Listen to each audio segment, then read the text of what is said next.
Welcome to the journey into one of history's most enduring mysteries.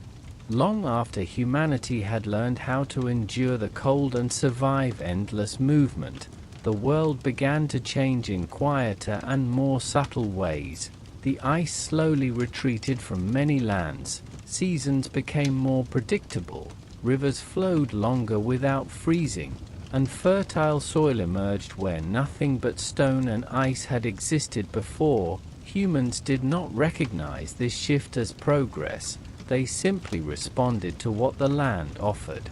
Movement remained a habit shaped by countless generations, yet something unfamiliar began to appear, a reason to stay slightly longer in one place. Areas near rivers provided reliable water. Wild plants returned each year in the same locations. Seeds fell, grew, and returned again, and slowly, almost without intention, humans noticed patterns that did not disappear. Life was no longer only about following animals across vast distances. It became about returning, waiting, and observing. Camps lasted longer. Shelters were repaired rather than abandoned. Fires were rebuilt in the same locations, and memory began to anchor humans to specific places. The land started to feel familiar rather than temporary. Days developed a rhythm shaped by light, weather, and repetition. Gathering plants became more intentional. Seeds were recognized, routes were revisited, and the idea of return quietly replaced endless wandering. Humans still hunted, still moved when necessary. But movement became shorter, more purposeful, less constant. Children grew up seeing the same landscapes rather than endless new ones. Elders remembered locations where food returned reliably. Knowledge deepened through repetition, not discovery. Survival remained fragile. Hunger still arrived. Illness still ended lives. But the relationship between humans and the land was slowly transforming. Patience learned during the Ice Age found new purpose. Waiting was no longer only endurance, it became expectation. The expectation that the land would respond if treated carefully. Shelters evolved slightly. Hides were arranged for longer stays. Tools were stored rather than carried constantly. Objects gained continuity. Nothing was owned in the modern sense, yet familiarity created attachment. Fire pits became central points of gathering. Social bonds strengthened through shared routine rather than shared danger alone. Time felt different. Days blended together.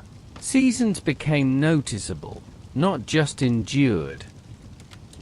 Humans did not yet farm, did not yet shape the land intentionally, but observation deepened into understanding.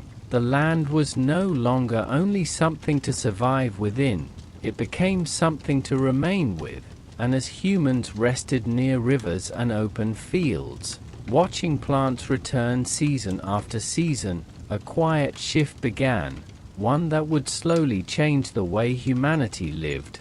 Not through decision or ambition, but through patience, memory, and time as humans continued to return to the same places. Season after season, subtle changes began to shape their daily lives. What once felt temporary slowly gained familiarity. Paths were walked again and again until they no longer felt uncertain. Riverbanks became known not just for water but for timing. Plants appeared at predictable moments, soil softened after rain, and the land began to feel readable rather than unpredictable. Gathering was no longer a random search.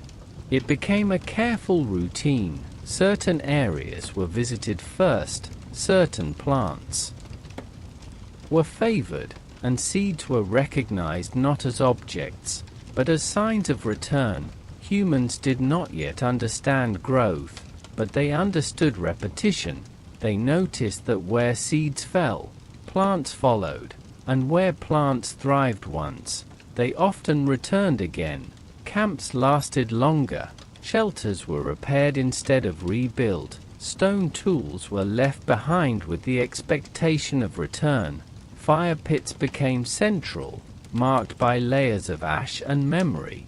Movement still existed, but it no longer defined life entirely. Hunting continued. Animals were followed when necessary, but humans increasingly balanced movement with waiting.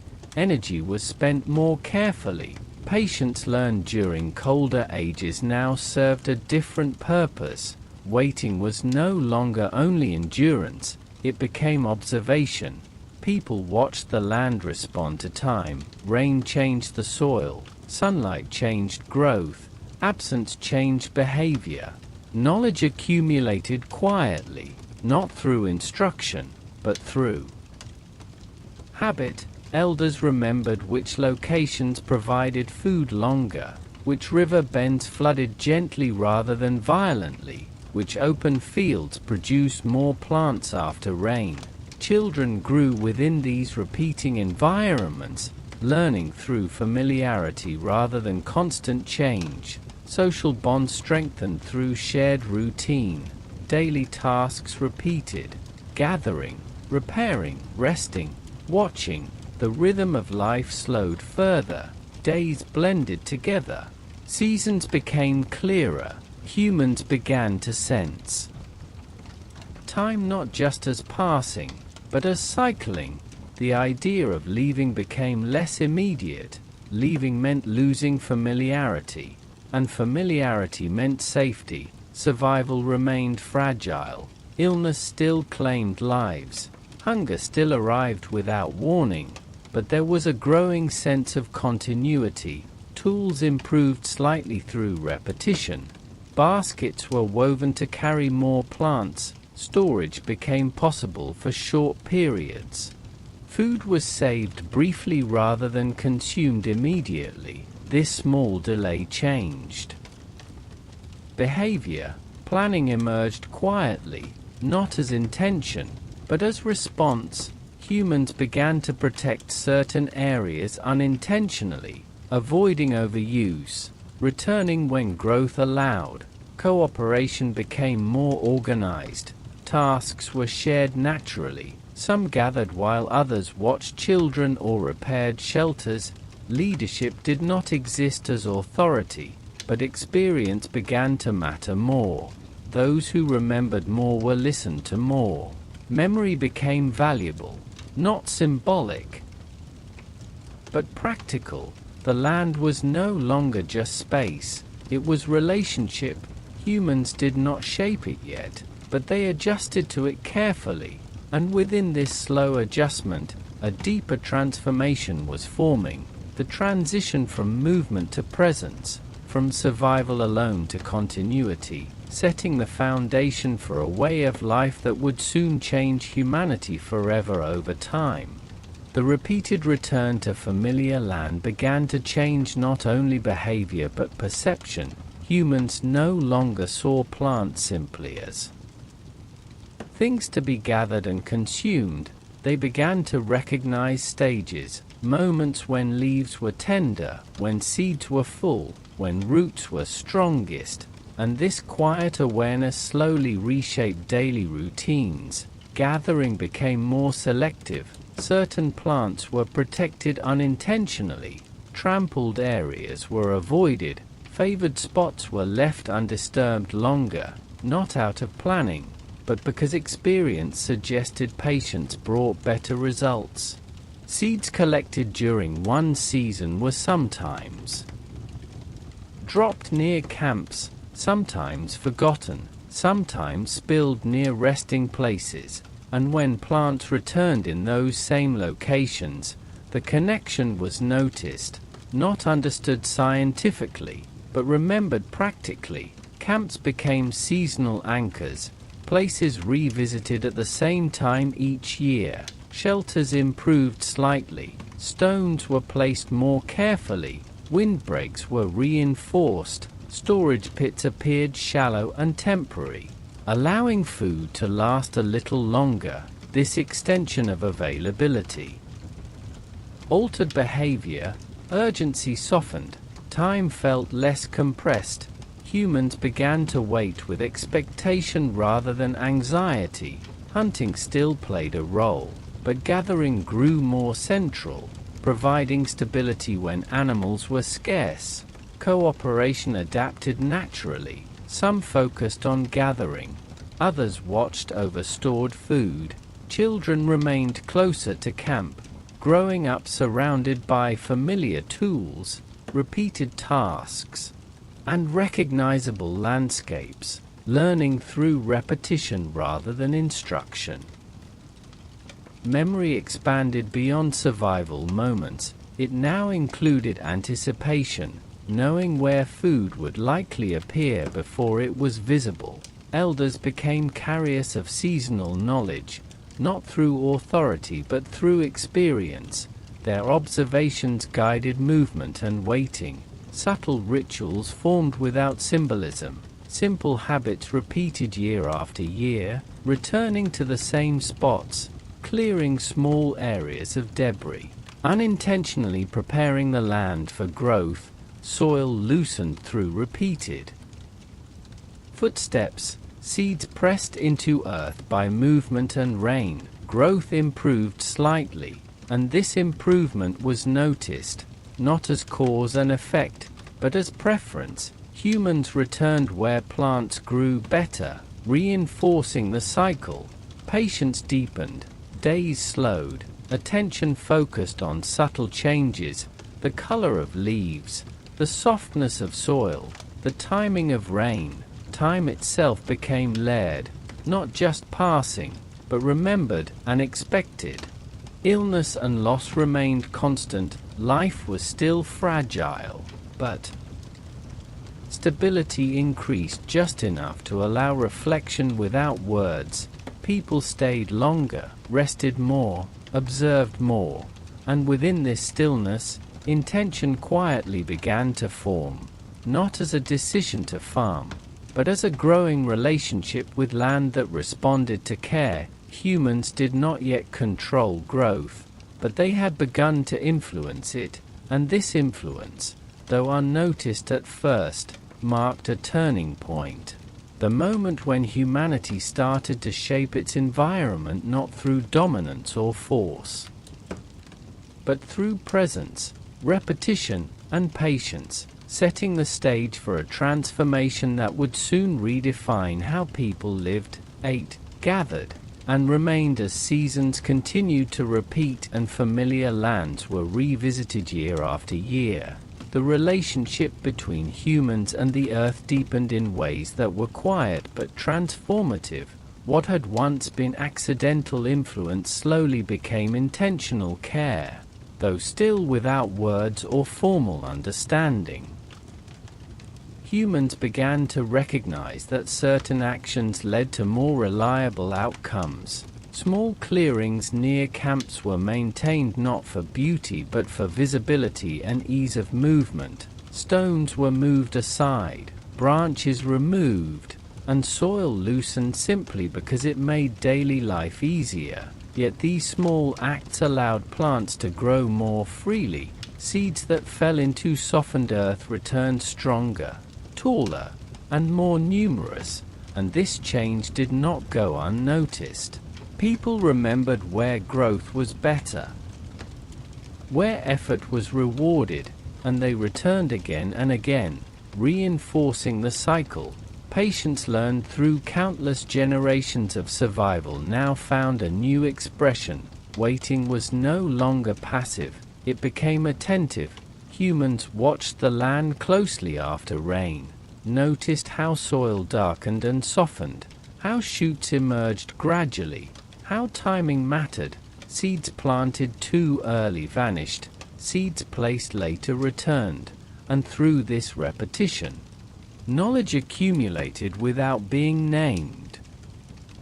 Storage practices improved slowly. Shallow pits were lined with stone or dry grass to protect gathered plants.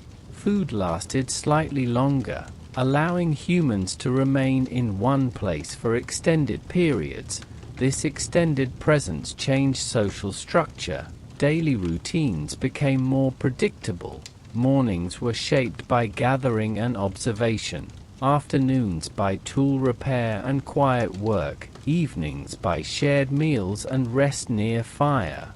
Movement still existed, but it was now planned around cycles rather than necessity alone. Hunting supported life, but plants increasingly provided stability. Children grew within these repeated rhythms, learning the land intimately, recognizing growth stages without instruction. Elders guided through memory rather than command, their value rooted in experience of timing, weather, and land behavior. Cooperation became layered, tasks divided naturally. Some tended cleared areas, others gathered, others protected stored food. Conflict was minimal not because of harmony, but because survival demanded consistency. Emotional restraint remained, excess still cost energy. Illness and death continued to shape life, but continuity softened their impact. Life extended beyond immediate reaction. Reflection emerged quietly. Humans began to think in seasons rather than days, in cycles rather than moments. The land was no longer simply endured, it was anticipated, trusted cautiously, and respected. Tools adapted further, digging sticks were refined, baskets strengthened.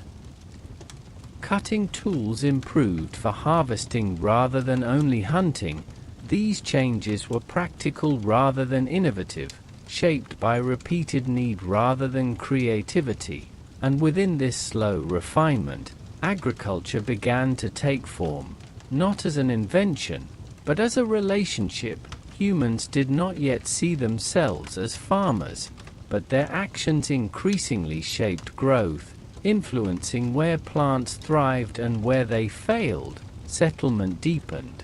Camps became semi-permanent, returning year after year, until leaving felt unnecessary. Memory bound people to place, identity slowly connected to land, and as this bond strengthened, humanity crossed another quiet threshold, moving closer to a way of life that would redefine time, labor, community, and survival itself. As the bond between humans and the land continued to strengthen, staying became more natural than leaving. Movement still existed but no longer defined life itself. People returned to the same places so often that these locations began to feel permanent. Shelters were repaired repeatedly rather than rebuilt. Walls of stone and packed earth grew thicker, roofs of branches and hides were reinforced, and camps slowly transformed into the earliest forms of villages. Fire pits marked shared spaces, paths formed between sleeping areas and fields, and daily life settled into predictable rhythms shaped by light, weather, and growth. Planting was no longer accidental.